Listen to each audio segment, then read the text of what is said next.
What's going on, ladies and gentlemen? It's me. It's your boy, SalG, back up with you on another edition of the Wraparound here on It's a Rap Network.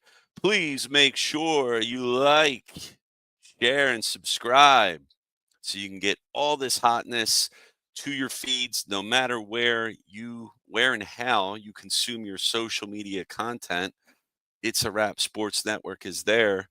And if you use YouTube, go ahead and click that notification icon till you hear the ding. And once you hear that ding, you'll be sure to be alerted every time a new video streams on It's a Rap Network. So make sure we get that out to you. Hope everyone's doing well. My man Adam checking in. He's in the house saying, "What's up, Sal, my man? Go Birds." And ring the bell. Let's go, baby. Let's go. Still got that high off that Super Bowl win, guys. I'm rocking the Super Bowl shirt, man. I got my hat, came in the mail, got the emblem on the side with the Super Bowl champs. I'm feeling good right now, man. I'm still feeling good. I'm so excited already for the Eagles, and we just got off the Super Bowl win, and we're the best team in football. Nice gear. Thank you, sir. Appreciate it. A man knows good taste.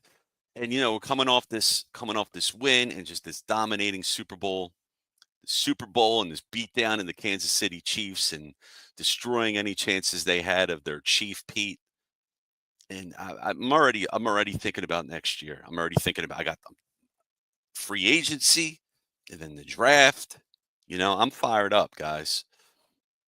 And you know, but not all the teams out there are fired up. Not everybody out there in the NFL is fired up about the Eagles. Ban the tush push. That's right. Earlier, I read a report and it said an anonymous franchise wants to ban the Eagles tush push. And it come to find out it was the Green Bay Packers. And I had in my head a list of teams. I thought maybe it was the Chiefs. I thought maybe it was the Cowboys. I thought maybe it was the Commanders and Josh Harris. But no, it ended up being the Green Bay Packers. They want to ban the tush push.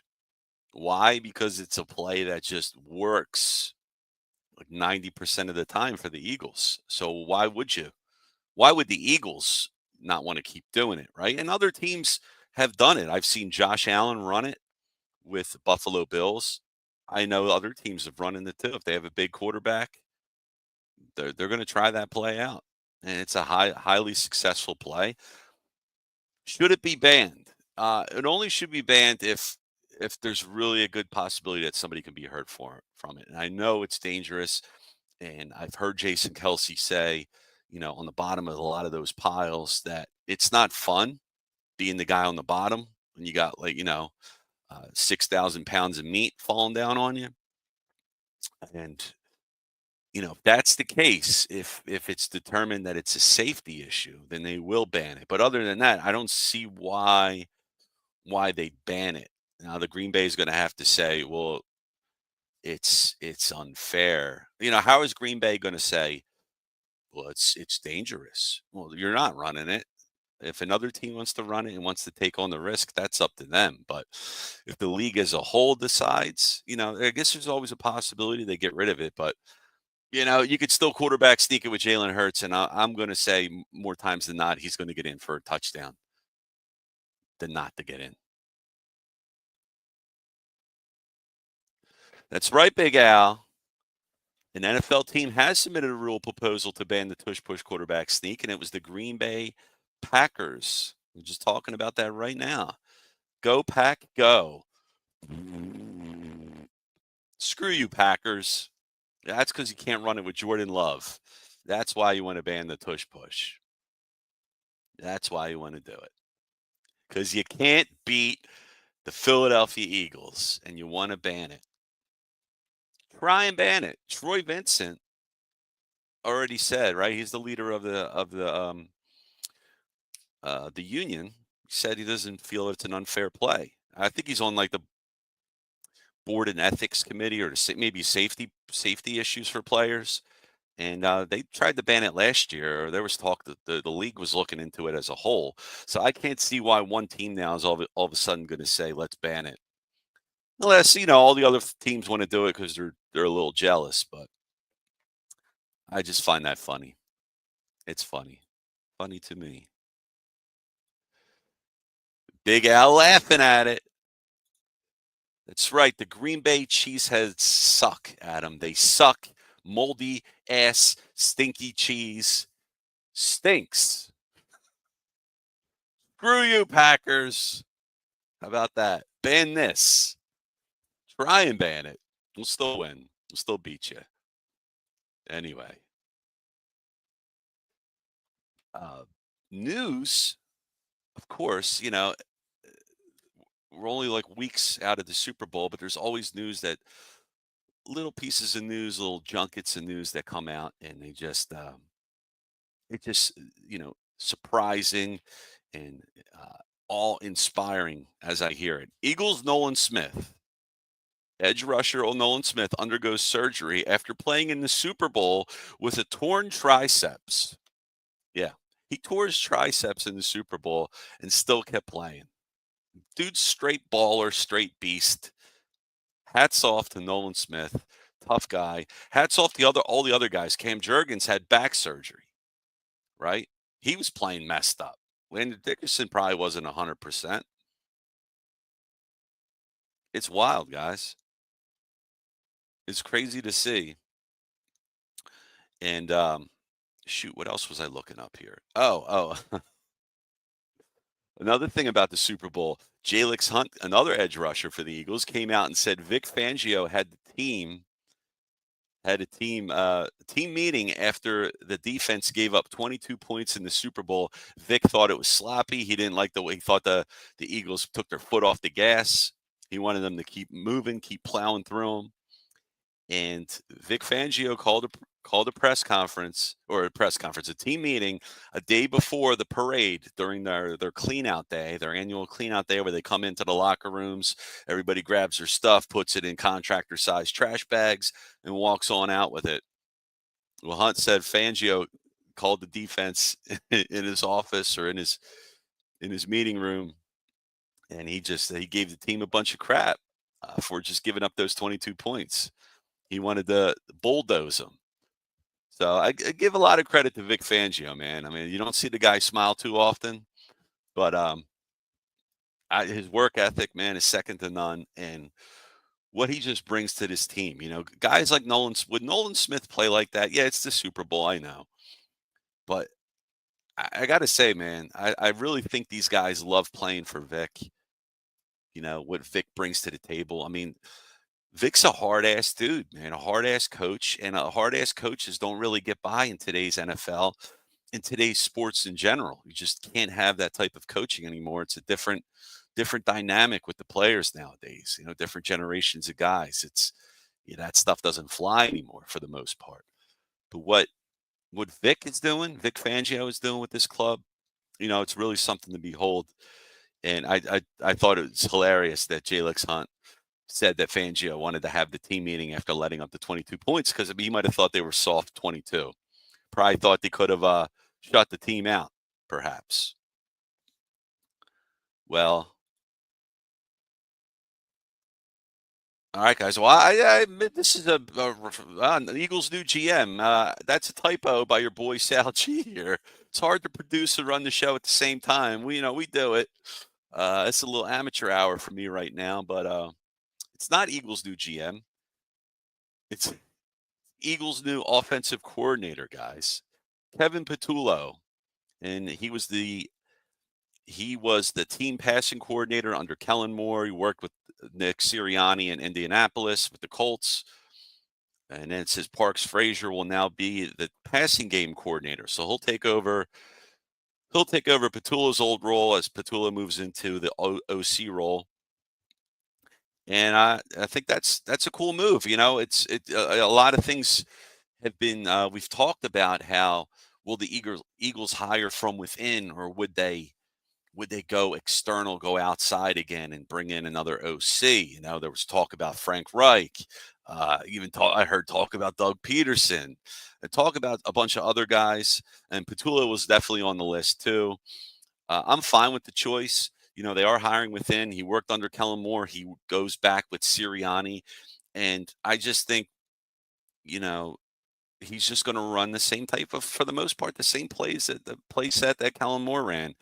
I still think they're going to focus on the run game as their number one priority. The offense is going to funnel through Saquon Barkley. And maybe we'll see some more passing. Maybe they can fix some of the things with Jalen Hurts in the middle of the field passing. AJ Brown praised the move. He says it was a great hire, and he says we have to get better. And it's hard to argue, or I mean, it's easy to argue with AJ Brown here and saying we have to get better. I mean, they were 10th in offense in the NFL over the course of this past season. So, you know, I, they're professional athletes. You always want to improve. You want to be better than your next play, right? So I admire that talk. AJ says they have to get better, and I'm wondering if that's quote unquote passing. Is that what they're talking about? We'll see. We'll see. But yeah, in other news, guys, for the Eagles. Guess still got a lot of Eagles news. James Bradbury gets himself a Super Bowl ring with the Birds. Yeah, even though he didn't play all season, he kind of got Wally pipped. And, James Bradbury gets a lot of hate around Philly. But he did say he helped coach Quinyon and Cooper DeJean, Quinyon Mitchell and Cooper DeJean during the season while he didn't play a snap all year due to that Achilles injury. And, perhaps he has coaching in his future. Maybe he'll latch onto a role with the Birds or some other team down the road. But it seems like it's something he was into. Quinyon and Cooper DeJean praised Bradbury's veteran leadership, tutelage, and thought he really helped the two of them grow during the season. That's cool to see. I mean, Bradbury, I guess he still did it. He still did his part. He played his role in the offense, right? So he gets a ring. He's happy about it. And yeah, some of us might not be happy about it, but it all worked out in the end, guys. It all worked out. But going back to Kevin Petullo for a second, it's Jalen Hurts' sixth play caller in his 6 NFL seasons, and Hurts now has 12 play callers in 10 seasons at the college and professional level, and that's a crazy amount for any quarterback. But regardless, no matter who's the offensive coordinator for Hurts, still has a winning record, 89-29. I mean, that's 69 games above 500, guys. That's a full-time starter in both the college and the NFL. Made the playoffs in all the seasons. 4 title game appearances, 2 top finishes in the MVP, Heisman Trophy voting, and a Super Bowl championship with a Super Bowl MVP. So not a bad resume there. So I think Kevin Petullo is going to be just fine with Jalen Hurts. And I'm sure Jalen Hurts had something to do with the hire, or he co-signed Petullo and said, yeah, this dude's cool. Because you got to get the buy-in from your quarterback, your leader, right? You have to. And on the offensive side of the ball, there's still talk that Mekhi Becton may come back with the Eagles in free agency. It's possible. The Eagles helped turn Becton's career around. I mean, he was languishing with the Jets. He had an offensive tackle position, wasn't doing well, got second life with the Eagles. They brought him on board, said, hey, you're not going to be a tackle. We're going to put you at guard. Well, Becton's a big dude. 6'9" is a big guard. And he played a hell of a role and had a good season. So I wouldn't mind bringing him back. Now, do we need to bring him back? No, but there's a couple thoughts here on bringing him back. He fits well in the system. Jeff Stoutland can make this guy and probably make anybody work, but he really had Mekhi Becton flourish here in the role at guard. But perhaps Lane Johnson retires in a year or two. Then maybe you can shift Becton to tackle and try that out and see. And with Jeff Stoutland teaching him, coaching him, maybe that move pays off. And now you got your tackle of the future. Not saying that's definitely what they're going to do. They could always explore draft opportunities or other free agents. But if you're going to bring Becton back, I wonder if that's something they're going to think in the back of their head. Maybe we can slide him the tackle after because he did play there before, and maybe he could just get a lot better, and maybe he'll be awesome. You never know. I mean, look at Jordan Mailata. He graduated Stoutland. Look at him. All pro tackle, one of the best in the league. Abdul Carter, great edge rusher for Penn State. He's declaring for the draft, but he will not be performing in any combines. He will not run. I believe he's working on some type of injury. So, maybe that drops down his value a bit as my voice goes up high because I'm excited because I would love for the Eagles to get Abdul Carter. Now, chances are he's going to go in the first 10 picks in the draft, if not the first 5. But maybe his stock drops just a little bit if he doesn't perform at the combine. A lot of times you see players' value drop a bit or increase by whether or not they either perform at the combine or just don't play at all or perform above expectations and raise their draft capital. And Darius Slay is hopeful he can return to the Eagles next year. He's still got 1 year left on his deal, but you wonder if the Eagles might just cut him. They can cut him and by a certain date, save some money on the cap. He also said if he doesn't come back with the Eagles, he'd be open to a contract with the Lions, and that's who he played with before. So we'll see. I mean, I wouldn't mind having Slay back, but that's not a priority. That's more like a luxury if you can get him. Uh, you could probably get somebody cheaper. I don't know if they're going to move Cooper DeJean outside of the slot. He seemed to fit really well there. Maybe that's the spot to keep him in. And you just get another outside corner. But we'll see what happens. Big play Slay, baby. Yeah, Big Al. He says the Eagles are showing their toughness to the league. They hate us. That's right. I mean, if you can't beat us, you gotta hate us, right? Nobody likes us. Nobody cares.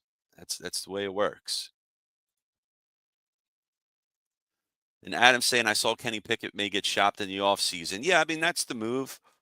Um, I like Tanner McKee a lot better, and I would prefer him to be the backup quarterback. But you wonder if somebody throws a lot of incentive your way, i.e., top draft picks or pick for McKee. If somebody misses out in the draft, maybe they do reach out to the Birds. Obviously, you got to do it before the draft, but maybe next year's what I'm saying. A pick for next year. Perhaps that's on the table.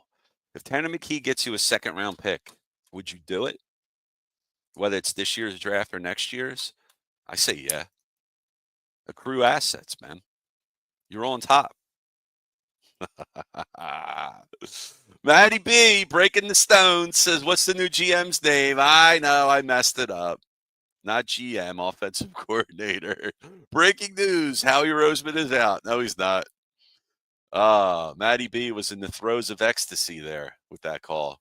Finally, the reign of terror it's over. No, we still got Howie. Howie's the man. Howie's going to fleece GMs at the draft, and he's going to make some moves at free agency that we're going to be like, wow, he did that. Watch him bring in Myles Garrett or Max Crosby for like a deal. Watch it. Watch.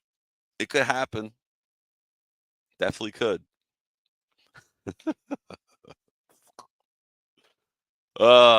Shoot. All right, we're going to pivot to the Sixers. How you like what I did there? Pivot, Sixers. They're playing right now against the Chicago Bulls, and it's the first quarter. And guess what? Sixers are losing. They're down at the moment. Oh, boy, the Sixers, man. They lost 7 games in a row, guys. They are 1-8 in the month of February. Nothing is going well for this team. Can we just tank? Please just tank. Okay? Tank. Just let Joel Embiid sit on the bench, get his surgery. Why would you prolong it? If the guy needs surgery, let him get it. What's the use of waiting until May for this guy to get surgery? Do it now. Just stop playing him. He's already out tonight because of the knee, missing his 38th game of the season. part of the reason why you want to tank is if you don't if you don't tank and the Sixers fall outside the top 6, they will lose their first round pick to the Oklahoma City Thunder.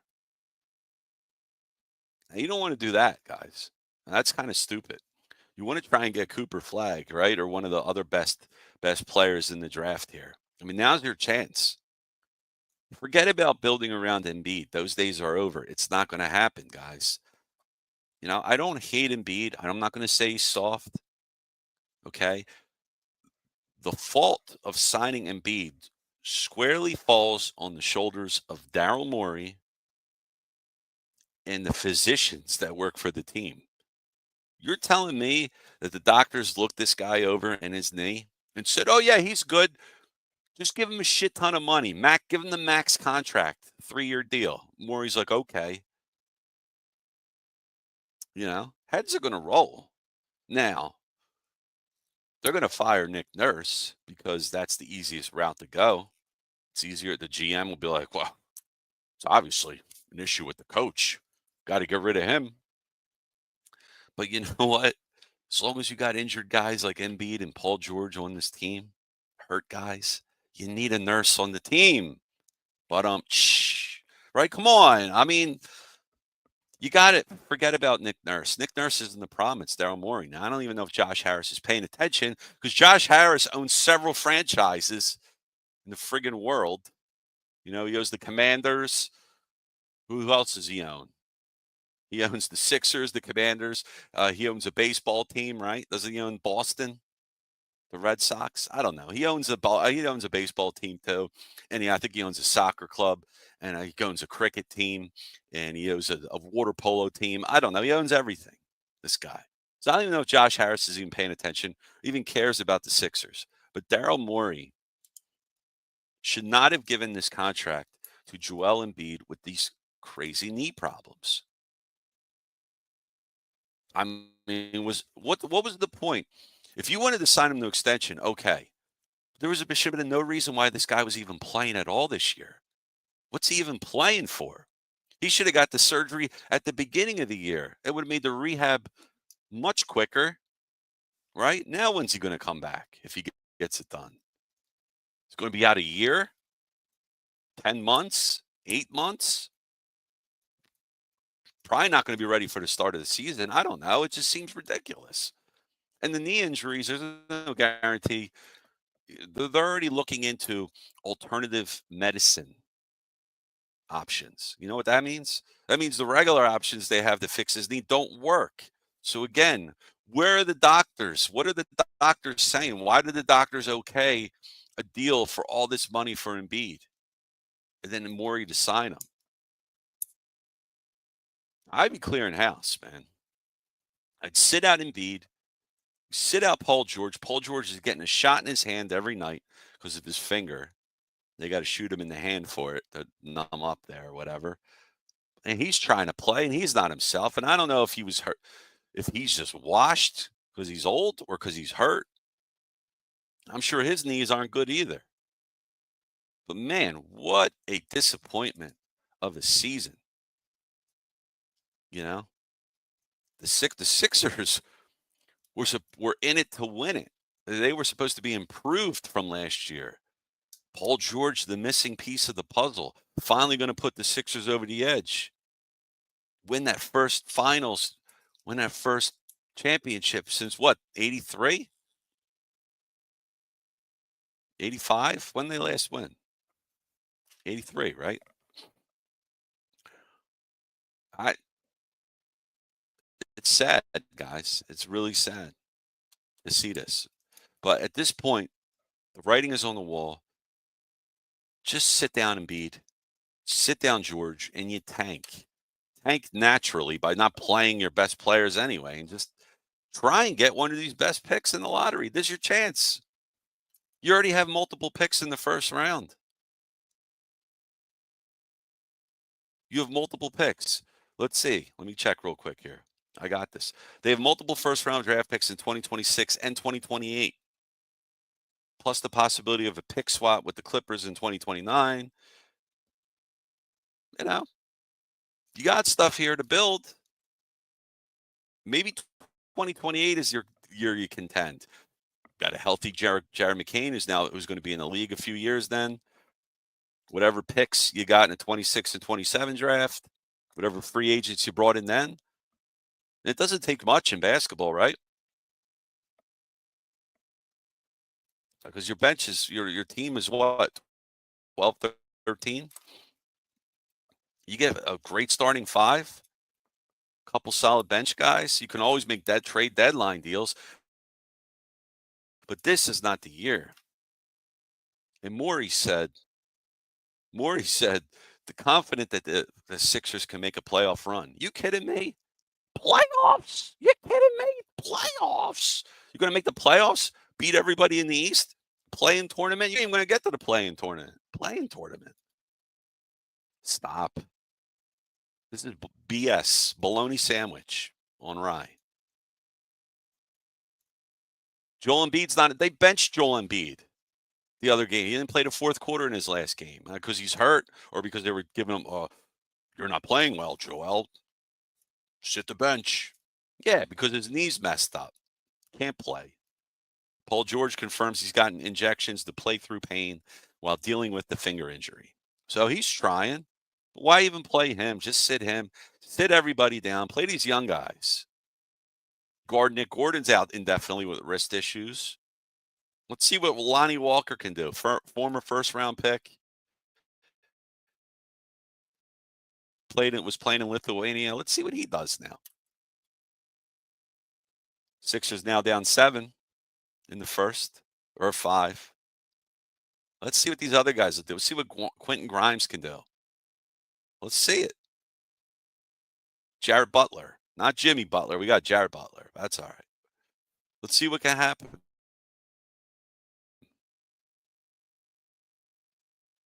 Yeah. Joel Embiid admits he's struggling with the knee injury, and it's time to fix the problem to get back to old form.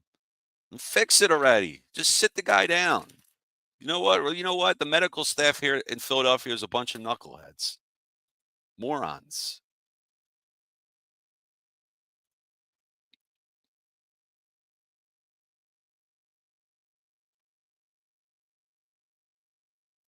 Adam's saying, why would he do that? They won the Super Bowl. If he wanted to shut them out, he should have kept the starters in then.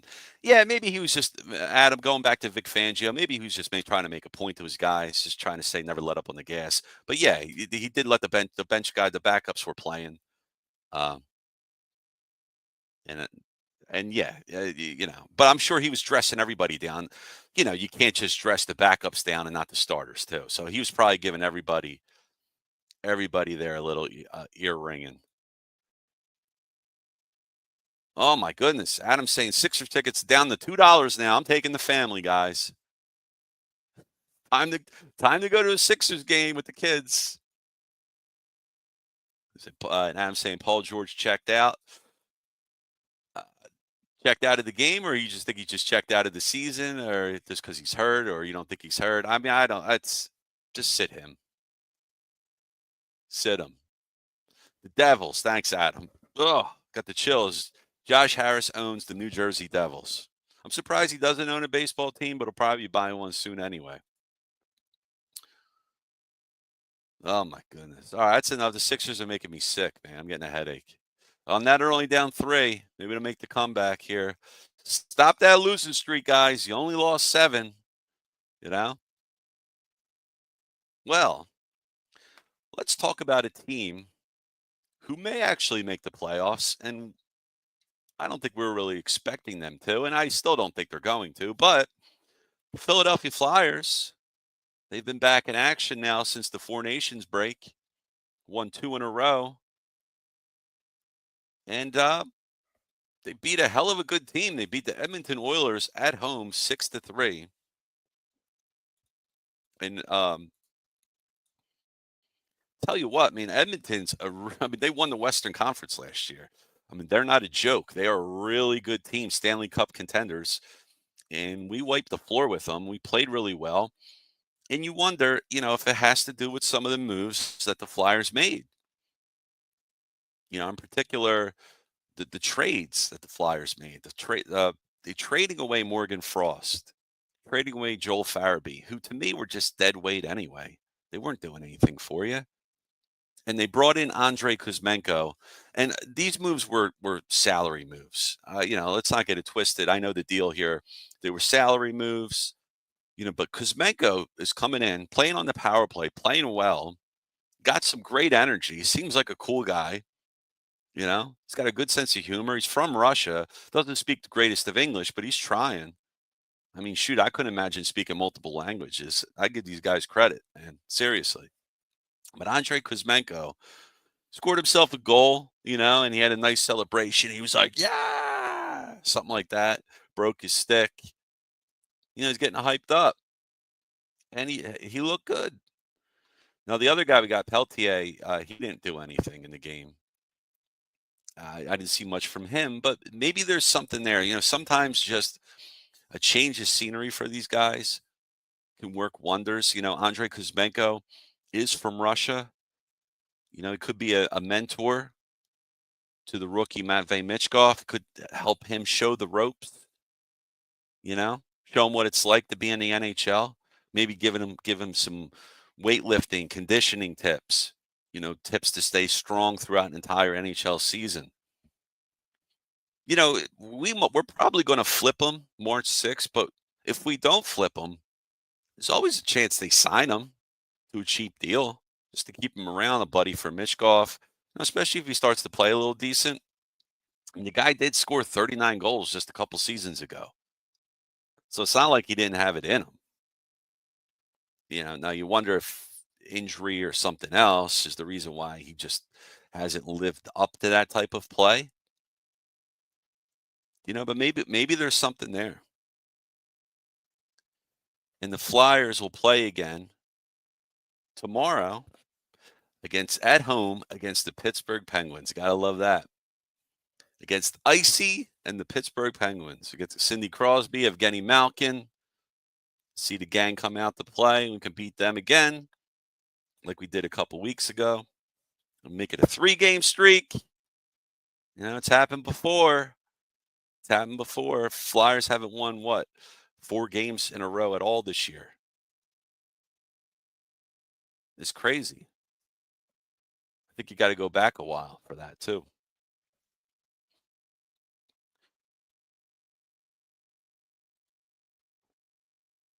Yeah, Adam. Mishkov is playing well. So is Owen Tippett. And how about this line? This line of Owen Tippett, Matvey Mishkov, and Sean Couturier. They scored a boatload of points. 4 points or 4 goals between the three of them. And 4 assists. So 3, 5, 8 points between the 3 guys. It's pretty impressive. The 3 of them were +5 on the ice the other day versus the Oilers. It was a Saturday, right? Saturday game against the Oilers. +5. So we might have a line here. We might have a line with Sean Couturier, Owen Tippett, and Matvey Mishkov. We got the Cates line figured out. We got Cates, Bobby Brink, Tyson Forster. They've been playing well. And now we might have something else here. So, Tortorella is going to run with this line again, for sure. I'm psyched to see it. Let's get some wins, man. 25, 26, and 7, the Flyers are right now. Still have a chance. I mean, it's an outside chance to make the playoffs. And, yeah, they're not expected to. And they're not going to be – I don't think they're going to be buyers at the deadline. They're going to sell. They're going to probably sell Rasmus Ristolainen if they can. If they can get a high – and they'll get a high pick if they can. They're going to sell Scott Lawton if they can. And they can get a decent pick for him as well. They're going to move guys. They're going to move guys that are older or guys that just don't fit in what they're trying. If they could move Couturier, I'm sure they would have did that too. They just can't. With the contract, the years, you can't move them. You're stuck with them. But if you could play a role here right now, this captain could get you, you got 3 points the other night. Hey, it gets you a point a night, man, playing with this Mishkov Tippett line. Maybe we have something, a point every other night. I mean, that's not really good, but a point a night. We'll try and go for a point a night from here forward. Let's see if Tippett and Mishkov can make it happen. I mean, Mishkov is a magician with the stick. His stick handling, the way he can pass the puck. I mean, his passes to Tippett and Coots were on point, man. I mean, you couldn't even. They were so fast the goalie couldn't even react to the one for Couturier. Great play. Owen Tippett has nifty stick handling abilities himself. He's creative with scoring opportunities. You know, he had that goal he had. He went with his backhand to get past the goalie. I mean, that was a nice play. Really nice. He's got, as fast as he is, as good he is with the stick. I mean, he's got 40 goal potential. I don't know if he'll ever realize that potential, but he's got skills. First you got to get to 30 goals before you can get to 40, right? But we'll see what happens. We'll see what happens with that. But I'm excited for this club. At least, if you're all hyped up with the Sixers and their downward trajectory, at least the Flyers here. I have confidence in Danny Briere and Keith Jones and Hilferty that they can do something here with this club, make it better. 3 first-round picks, 4 second-round picks next year in the draft. Well, upcoming draft. So maybe we can make something happen. There you go, Adam. Saying Flyers are 7 points out of the wild card as of tonight.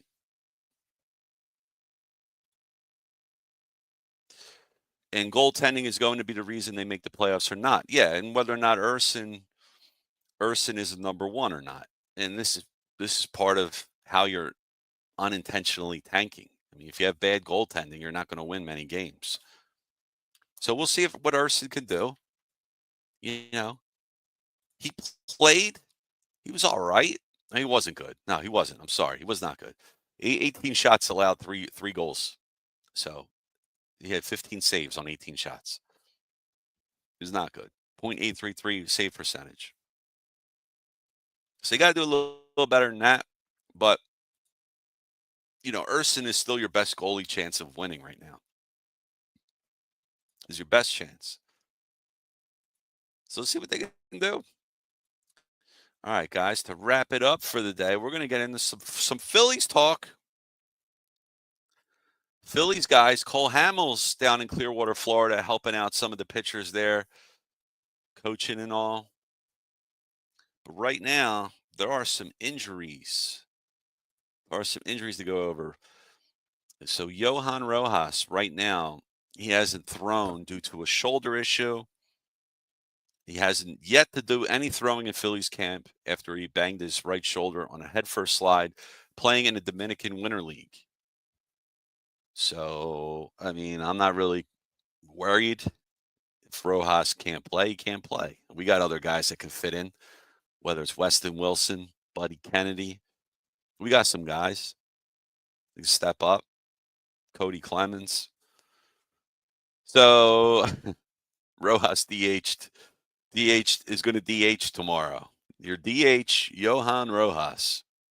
And he should be able to throw early next week, but we'll see. So it's a shoulder. We'll see what's going on. And Weston Wilson, well, I said Weston Wilson, he's out with an oblique strain, a moderate oblique strain. And oblique strains are really tricky, and they could be finicky and problems for Major League Baseball players because, your swing, that's all obliques there. Wilson suffered the injury Friday while he was batting, and Thompson said the 30-year-old's going to need 6 weeks to recover.